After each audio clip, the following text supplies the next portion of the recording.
Jadi kita bahas untuk pertemuan terakhir mengenai kebutuhan hara bagi tumbuhan. Jadi kita akan melihat nutrisi apa yang dibutuhkan oleh tanaman. Kemudian nanti kita akan bahas juga mengenai hormon ya, hormon yang ada pada tanaman. Oke, kebutuhan hara seperti apa yang dibutuhkan oleh tanaman?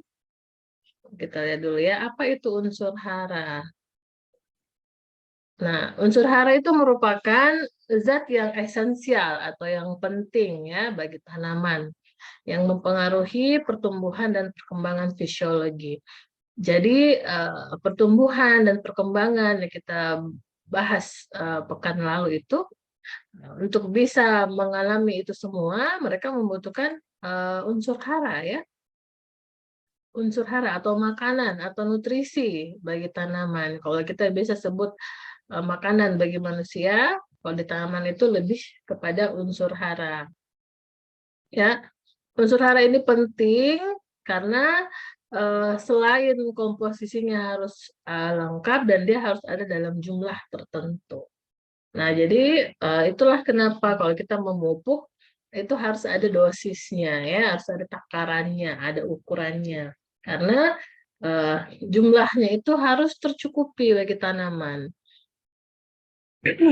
Lalu berdasarkan kebutuhan tanaman, unsur ini kita bagi dua. Unsur hara kita bagi dua besar ya. Ada unsur hara makro dan ada unsur hara mikro. Oke. Ya. Ya.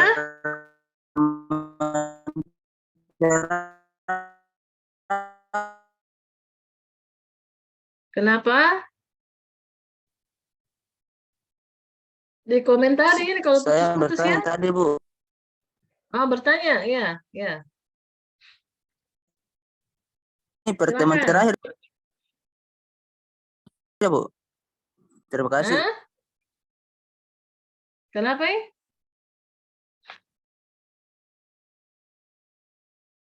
Siapa yang bertanya? Bisa diulang.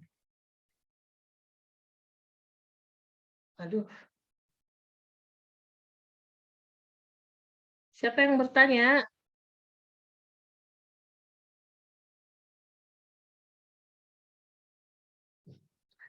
Jadi ada unsur hara makro dan ada unsur hara mikro. Unsur hara makro itu apa? Unsur hara yang dibutuhkan tanaman dalam jumlah yang banyak. Misalnya sekitar 500 ppm. Jadi ya, kalau makro itu jumlahnya banyak, kalau mikro itu dibutuhkan dalam jumlah yang sedikit. Itu biasanya kurang dari 100 ppm. Oke, jadi bedanya di situ. Dia masuk kategori unsur hara makro karena dibutuhkan dalam jumlah yang besar. Kalau dia dibutuhkan dalam jumlah yang sedikit, itu kita sebut dia unsur hara mikro. Ya. Nah, yang mana yang termasuk unsur hara makro? Di sini ada karbon, ada unsur karbon atau disingkat C, ada hidrogen, ada oksigen, ada nitrogen, ada fosfor, ada kalium, ada kalsium, ada magnesium, dan ada belerang. Ya, ini biasa kita dapatkan di pupuk-pupuk majemuk ya, kayak NPK. Nah, NPK itu sebenarnya terdiri dari unsur hara makro. Ada nitrogennya, ada fosfornya, dan ada kaliumnya. Biasanya juga terselip kalsium, magnesium, dan belerang di situ ya, di NPK. NPK Ponska misalnya. Lalu kalau unsur hara mikro itu, contohnya di sini ada besi atau Fe, mangan, boron, PNMO. Kemudian ada tembaga, ada seng, dan ada klor. Ya, jadi bisa dihafal-hafal ya. Yang mana unsur hara makro dan mana yang unsur hara mikro. Nah, ketersediaan unsur hara di dalam tanah secara umum itu dibagi dua. Jadi ada unsur hara yang senyawanya kompleks, itu masih susah terlarut. Ada juga yang sudah sederhana dan tersedia bagi tanaman. Jadi kalau yang masih kompleks itu dia masih sulit diserap oleh akar. Ya, kalau dia sudah sederhana, sudah berbentuk tunggal, itu sudah bisa terserap oleh akar. Kemudian dari sisi bentuk kimia, unsur hara itu dibagi kepada dua bentuk juga. Ada bentuk organik dan ada bentuk anorganik. Yang mana bentuk organik, itu dia dalam unsur persenyawaan seperti CHO, MPS. Ini biasanya dalam bentuk ini ya. Kalau anorganik itu biasanya berbentuk mineral, teradsorpsi dan berbentuk larutan ion. Ya. Jika ketersediaan unsur hara esensial kurang dari jumlah yang dibutuhkan, maka tanaman akan terganggu metabolismenya ya, fotosintesisnya, respirasinya, perkembangan itu akan terganggu. Nah, itu biasanya ada gejala-gejala yang muncul ya pada tanaman.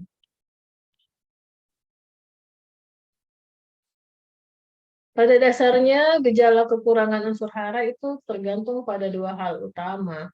Yang pertama, fungsi dari unsur hara tersebut dan kemudahan unsur hara tersebut untuk diserap dan ditranslokasikan ke dalam jaringan daun-daunnya, daun tua dan daun muda. Kemudian suatu unsur hara untuk ditranslokasikan tergantung pada kelarutan atau solubilitas, bentuk kimia, dan tergantung juga pada unsur tersebut di dalam jaringan tanaman. Ya. Nah, ini ada beberapa gejala ya, gejala kalau tanaman-tanaman itu kekurangan unsur hara. Nah, kita bisa bandingkan. Ini gejalanya beda-beda pada setiap tanaman. Ini contohnya di tanaman jagung. Ya. Kalau kita bandingkan dengan daun sehat, nah itu cenderung ada perbedaan warna. Jadi ini beda juga dari gejala-gejala yang disebabkan oleh penyakit tanaman ya. Nah, kalau kekurangan magnesium seperti ini, kekurangan nitrogen itu bagian pinggirnya yang menguning, kekeringan ya dia biasanya mengkerut, kekurangan fosfor itu berwarna kemerahan di bagian pinggirnya. Nah, ini kalau dia penyakit ya, bercak daun, ini terkena herbisida misalnya, nah, ini ada kekurangan kalium. Jadi gejalanya itu berbeda, ada yang dekat tulang daun, ada yang mulai dari pinggir ya, ada warna, dari warna juga bisa dilihat. Kabur ini gambarnya ya. Kekurangan zat besi juga beda gejalanya. Oke. Jadi beberapa unsur, jadi kita lihat ini ya, beberapa unsur hara yang dibutuhkan oleh tanaman. Ini ada nitrogen yang pertama. Nitrogen itu berfungsi dalam pembentukan klorofil. Nah, kalian masih ingat kan, klorofil itu sangat berperan pada proses fotosintesis ya, yang menangkap cahaya. Nitrogen juga berperan dalam menyusun asam amino. Asam amino itu nanti yang membentuk protein. Kemudian asam nukleat itu juga yang membentuk DNA, protein-protein lain ya, termasuk enzim di situ, itu nitrogen yang membentuk. Ada beberapa hormon, nah itu yang membentuk adalah nitrogen. Kalau kekurangan nitrogen, pembentukan klorofil akan terganggu dan otomatis pembentukan protein juga akan menurun, sehingga akan terjadi perubahan warna tuh. Biasanya daunnya berwarna kekuningan dan gugur, gampang rontok ya. Kalau tumbuhan itu bisa mengambil nitrogen di udara itu dalam bentuk NO3 atau NH4. Kecuali untuk tanaman leguminosa atau kacang-kacangan ya. Dia mampu memfiksasi N langsung dari udara dengan bantuan bakteri penambat nitrogen. Untuk mengatasi itu pun jadi begini ya, nitrogen itu kan yang ada di dalam udara itu berbentuk NO2 ya, NO2. Sementara yang bisa diserap oleh akar itu bentuknya harus lebih kecil lagi, jadi berbentuk NO3 atau NH4, NO3 minus atau NH4 plus. Nah, itu pada dasarnya tanaman itu tidak bisa menyerap NO2. NO2 kan yang ada di udara. Jadi dia butuh bantuan, ya, butuh bantuan. Makanya kita butuh memberikan juga pupuk berupa pupuk urea misalnya ke dalam tanah, karena dia tidak mampu menyerap nitrogen yang ada di udara. Nah, tapi ada beberapa tanaman itu dia bisa mengambil langsung si NO2 itu, tapi sebenarnya bukan tanaman yang bekerja, tapi karena dia bersimbiosis ya, dia kerjasama dengan bakteri. Jadi di daerah perakarannya nih tanaman kacang-kacangan itu hidup sekelompok bakteri, ya, bakteri yang bisa menangkap itu NO2. Nah, NO2 itu ditangkap oleh bakteri, dipakai untuk metabolismenya, dipakai satu molekul N-nya, dilepaskan sisanya, jadi terlepaslah NO3. NO3 yang dilepaskan oleh bakteri itu akhirnya ditangkap oleh tanaman sehingga tersedia. Jadi untuk tanaman kacang-kacangan itu walaupun kita tidak pupuk dia dengan urea, dia bisa mendapatkan nitrogen dari udara melalui bantuan bakteri tadi. Begitu ya. Biasanya juga bagus itu banyak kita dapatkan itu sumber N itu pada daun-daunan hijau. Misalnya pada daun gamal, daun kacang-kacangan, itu kaya sekali nitrogennya. Itu bisa kita komposkan, baru kita masukkan ke dalam tanah untuk bisa diserap oleh akar. Lalu unsur berikutnya ada fosfor. Ini berfungsi dalam menyusun membran plasma, ya, apakah membran sel, membran dinding sel atau membran inti sel, ya semua membran-membran itu yang membentuk adalah fosfor, ya. Jadi kapan tanaman kita kekurangan fosfor, maka sel-sel ini tidak akan punya dinding, tidak akan punya membran, ya. Apa yang terjadi kalau tidak punya membran? Tidak akan mampu membelah, tidak akan sempurna, ya. Dia juga membantu pembentukan asam nukleat. Jadi kalau asam nukleat yang membentuk DNA atau protein itu tidak hanya tersusun oleh nitrogen, tapi juga oleh fosfor. Ya, fosfor itu senyawa yang sangat berenergi. Nah, fosfor itu yang membentuk juga ATP, ADP, GTP, dan lain-lain ya. ATP yang kita biasa hasilkan pada proses fotosintesis kan. Nah, itu bahan dasarnya juga dari fosfor. Oke. Gejala kalau kekurangan P, pertumbuhan menjadi terhambat. Daun menjadi berwarna hijau gelap dan pembentukan antosianin meningkat. Diferensiasi jaringan terganggu. Ya, pembelahan jaringan terganggu ya karena membran plasma yang namanya tidak terbentuk kan. Kemudian lembaran dan tangkai daun menjadi mati akhirnya rontok. Nah, kalau tumbuhan itu sebenarnya di dalam tanah juga itu unsur fosfor itu dia tersedia juga di dalam tanah. Cuman dia terikat. Nah, dia terikat dengan senyawa atau unsur-unsur lain. Sementara tanaman itu bisa mengambil P dalam bentuk minimal H2PO4. Nah, terkadang juga ada sekelompok bakteri yang bisa melarutkan ini si fosfat ini. Bisa melarutkan, bisa melepaskannya dari senyawa lain sehingga bisa diserap oleh tanaman. Nah, ini juga biasanya yang perlu kita kenapa kita perlu membeli pupuk P? Nah, karena begitu. Karena P yang secara alami ada di tanah itu tidak dapat diserap, bukan karena tidak ada, tapi karena dia terikat dengan senyawa lain. Jadi itulah gunanya mikroba ya, gunanya bakteri, bakteri pelarut fosfat supaya dia bisa melarutkan fosfat itu dalam bentuk sederhana yang bisa diserap oleh akar. Unsur selanjutnya ada kalium. Kalium juga jumlahnya sedikit di dalam tanah.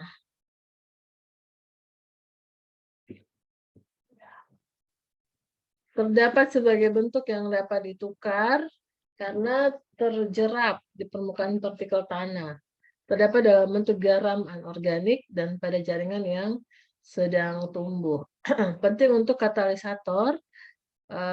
Katalisator ini semacam enzim ya, untuk mengubah asam amino menjadi protein. Nah, kalium juga berperan dalam merubah pembentukan protein ya.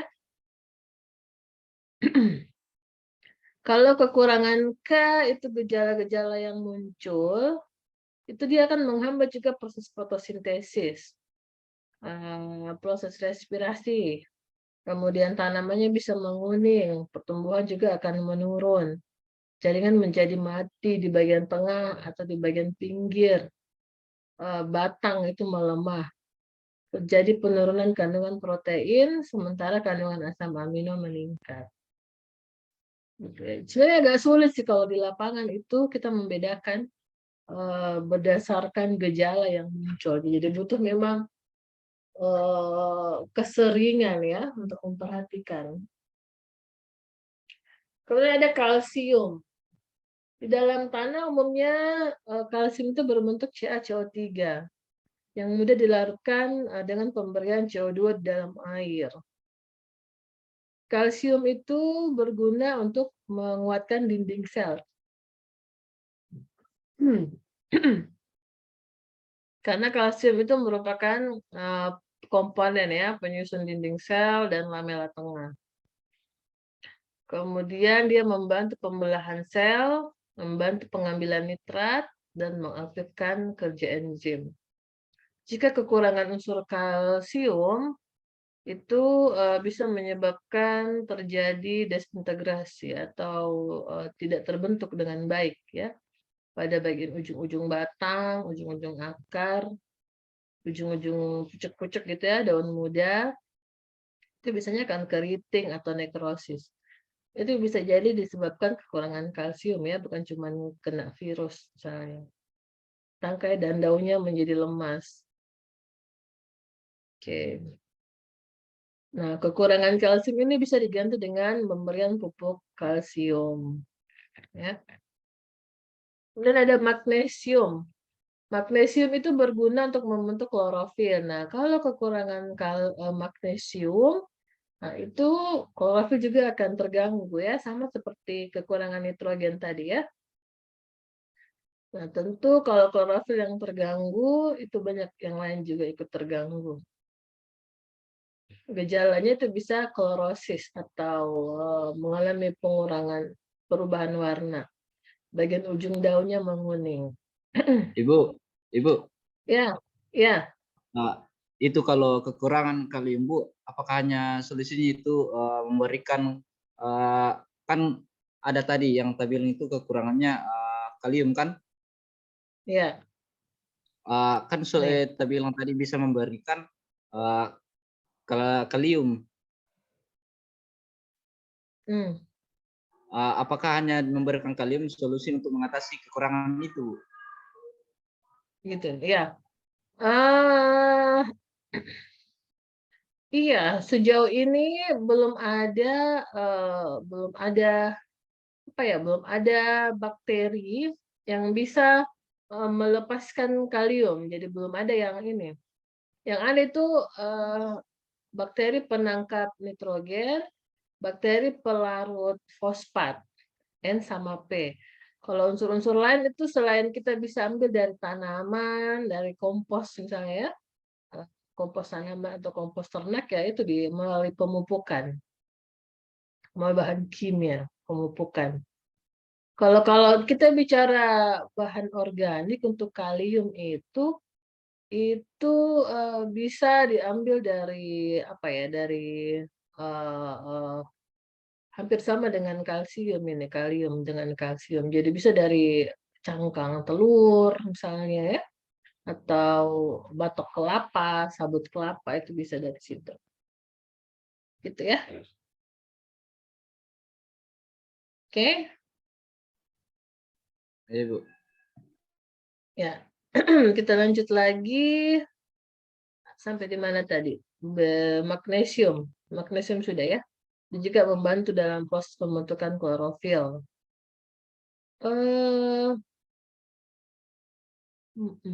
Ini pernah terjadi di kasus itu. Waktu kita bikin bibit kalau nggak salah, bikin bibit kakao. Itu kenapa daunnya itu tanaman itu kerdil, tidak bisa berkembang dengan cepat. Itu karena di media tanam itu ada kekurangan magnesium. sehingga tidak membentuk klorofil, sehingga tidak terjadi pembelahan, tidak bagus tumbuhnya. Jadi pada saat sudah dikasih unsur magnesium, pertumbuhannya membaik. Kemudian ada belerang. Belerang ini juga berperan dalam membentuk asam amino, membentuk protein, membentuk vitamin ya.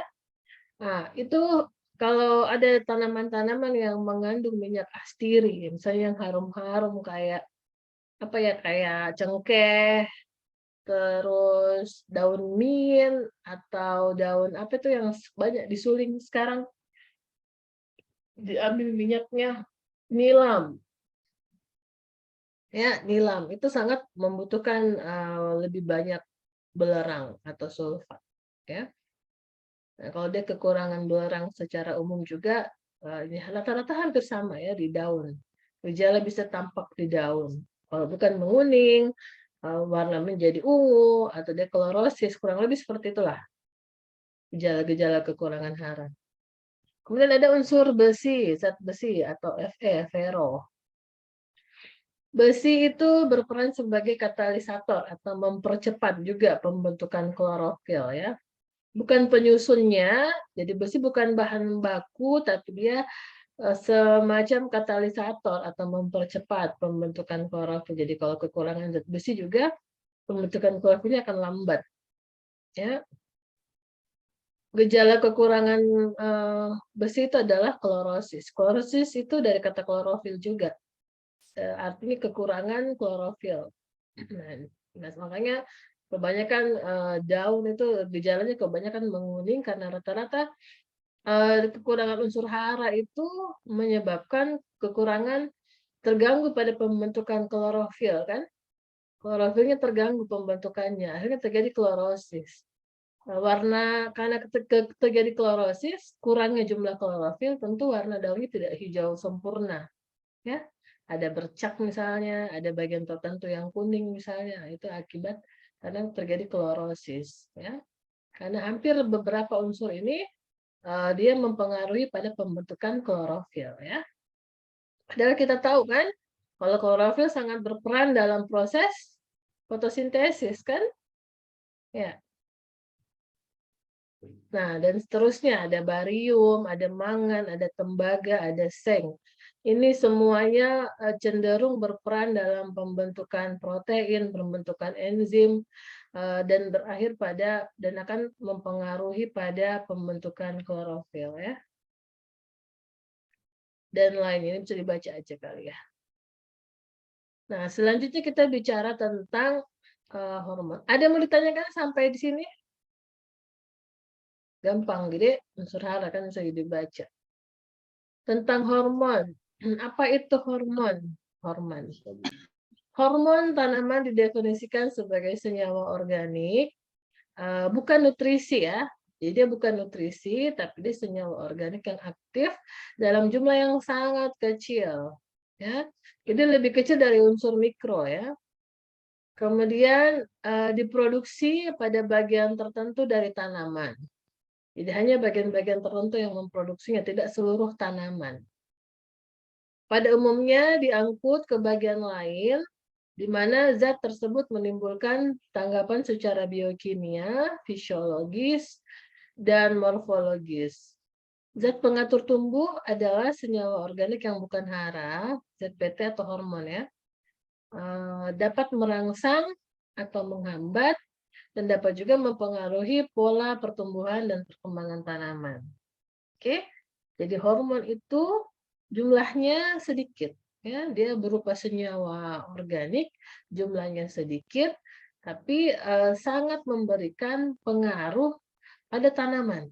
Ya, jadi dia bisa merangsang pertumbuhan tanaman, bisa merangsang perkembangan tanamannya, bisa mempercepat dan bisa juga menghambat.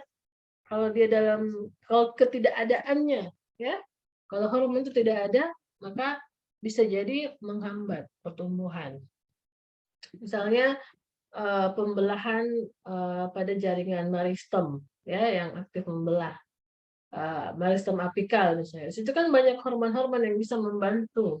Nah, kalau hormon itu tidak ada, itu akan menghambat, ya. Apa yang dipengaruhnya kemana? Secara biokimia, secara fisiologis, dan secara morfologis. Biokimia apa? Apa yang dipengaruhi? Jumlah misalnya, jumlah bahan-bahan kimia, bahan-bahan biokimia yang ada dalam tanaman. Kalau hormon itu tidak tersedia dengan jumlah yang cukup, dia akan mengurangi komposisi dari biokimia. Secara fisiologis apa yang diganggu? Ya, tentu proses-proses fisiologis kayak fotosintesis, respirasi itu akan terganggu kalau hormon tidak ada.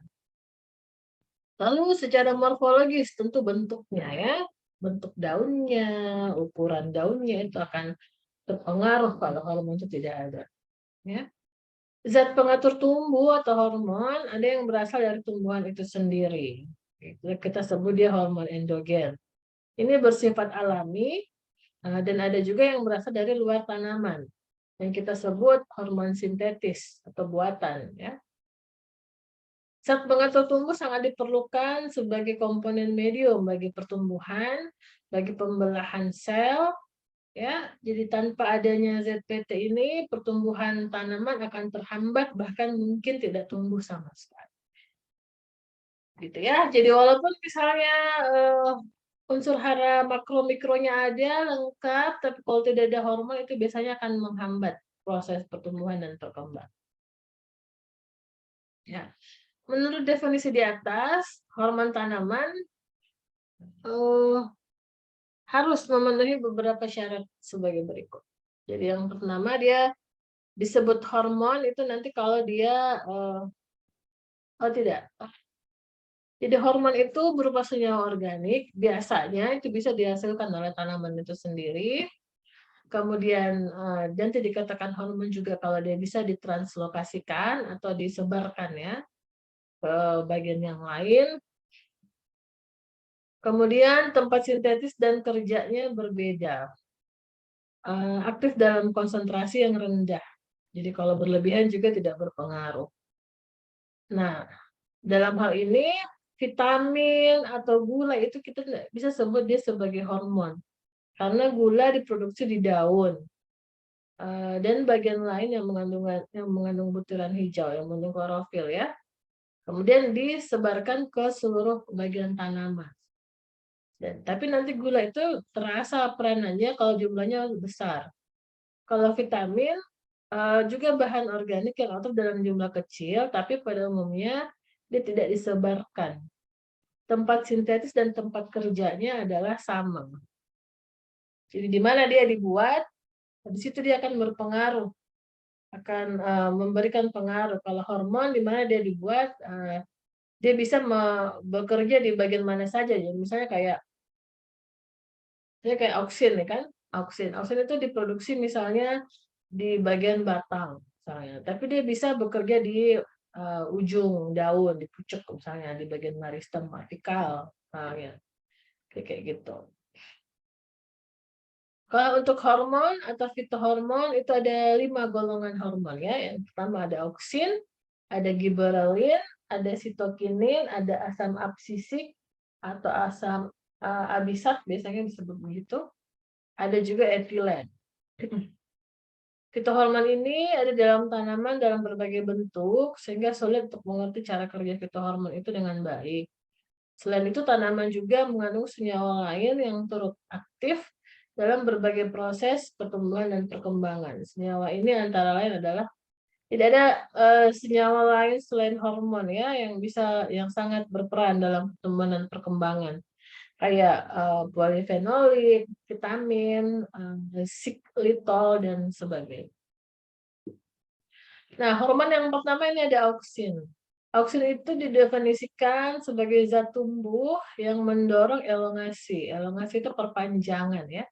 Jadi kalau ada bagian tanaman yang selalu memperpanjang diri itu dia banyak auksin di situ.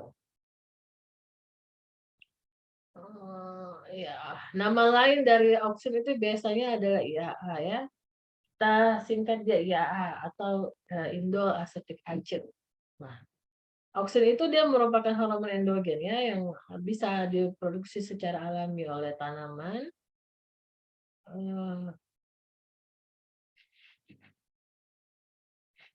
Oke. Lalu apalagi? Golongan auksin yang banyak digunakan tuh contoh-contohnya nih ada 24D, ada IAA, ada NAA, ada IBA. Auksin yang paling efektif untuk menginduksi pembelahan sel dan pembentukan kalus adalah 24D. Ini biasa banyak dipakai itu di kultur jaringan, ya. Nah ini kalau di media agar yang dipakai untuk menumbuhkan eksplan atau tanaman kecil yang ada pada kultur jaringan itu, di medianya itu banyak-banyak ditaruhkan ini ya, hormon 2,4D. Ya. Biasa juga pakai NAA, itu untuk merangsang pembentukan tunas, akar, dan daunnya. Oke. Jadi manfaat auksin bagi pertumbuhan dan perkembangan tanaman itu pada pembesaran sel, bisa juga dia menghambat mata tunas samping, karena dia kebanyakan kerja di bagian apikal ya, jadi kalau untuk samping dia justru akan menghambat. Dia bisa bersifat absisi, kemudian aktif pada kambium juga, dan aktif juga pada pertumbuhan akar. Hormon yang kedua ada gibberellin, ya. Biasanya gibberellin itu dikemas dalam nama GA3, ya. Ini juga biasa dipakai juga dalam penggunaan kultur jaringan. Kebanyakan tanaman merespon gibberellin itu pada pertambahan panjang juga ya. Dia kerjasama dengan auksin ya untuk membentuk perpanjangan bagian tanaman.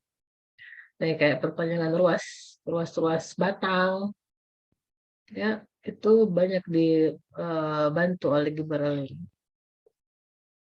Kemudian ada sitokinin. Sitokinin juga membantu pembelahan sel, morfogenesis. Morfogenesis itu pembentukan ada juga sih proses pembelahan sel juga. Bentuk lainnya ada kinetin. Biasanya kerjasama nih antara sitokinin dengan auksin itu kerjasama mempengaruhi pada pembelahan yang ada di jaringan. Ya.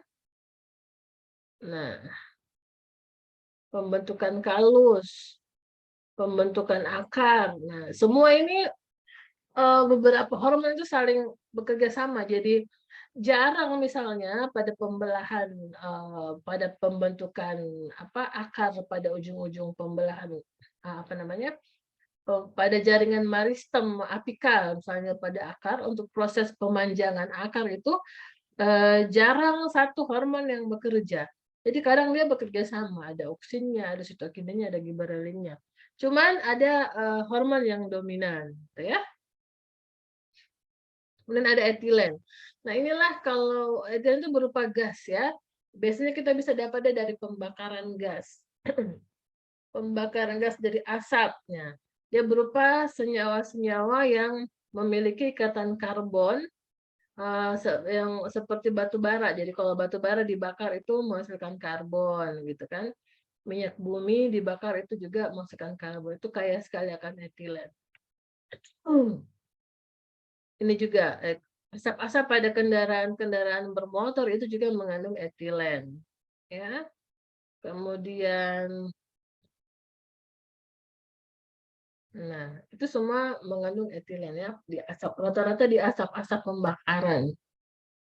Gejala-gejala kekurangan etilen itu bisa daunnya gugur, daunnya keriting, warna tajuk bunga menghilang, akar batang menjadi bengkak, penghambatan elongasi, penghambatan perpanjangan batang misalnya, penghambatan perpanjangan akar itu juga kalau tidak ada etilen juga akan terhambat.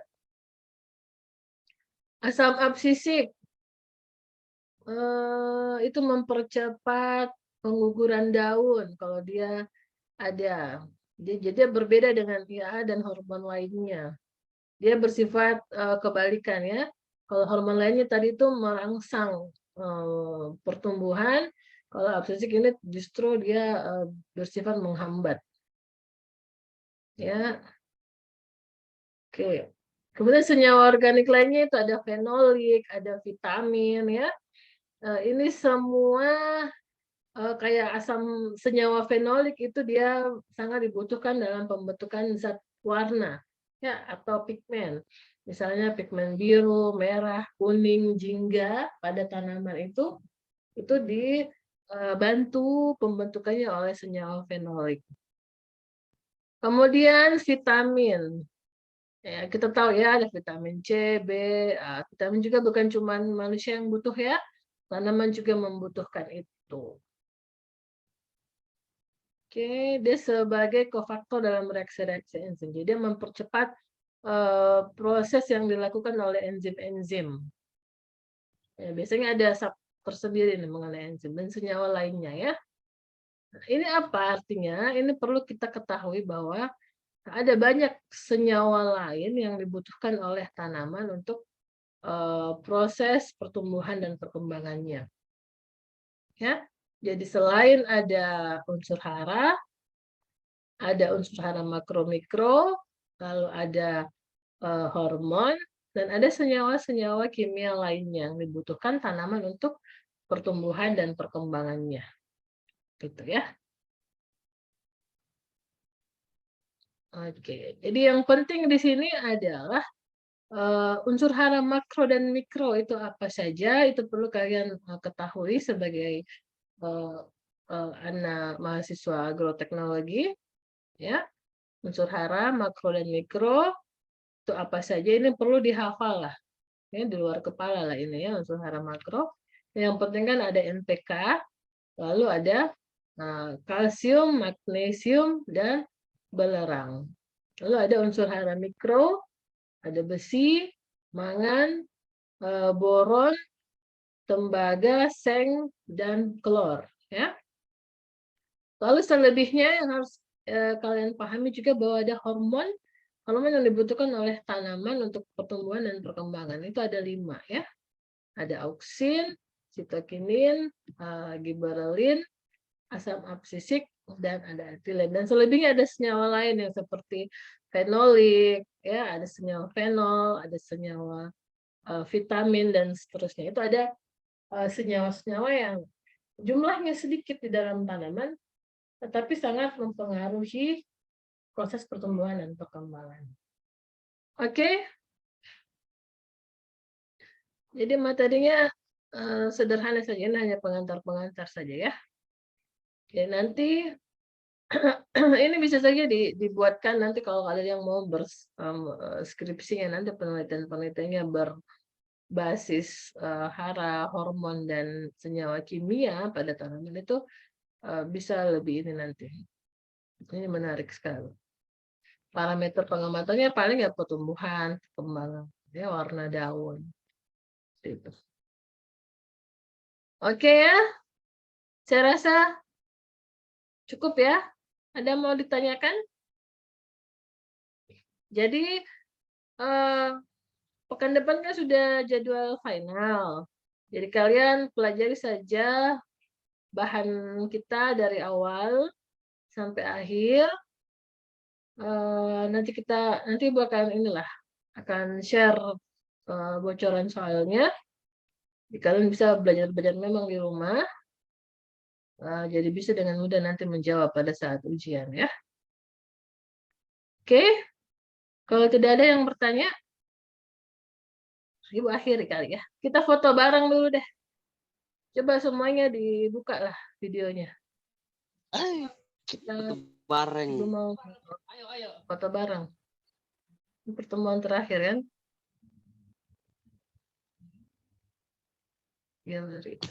Nah, ya, ayo dong.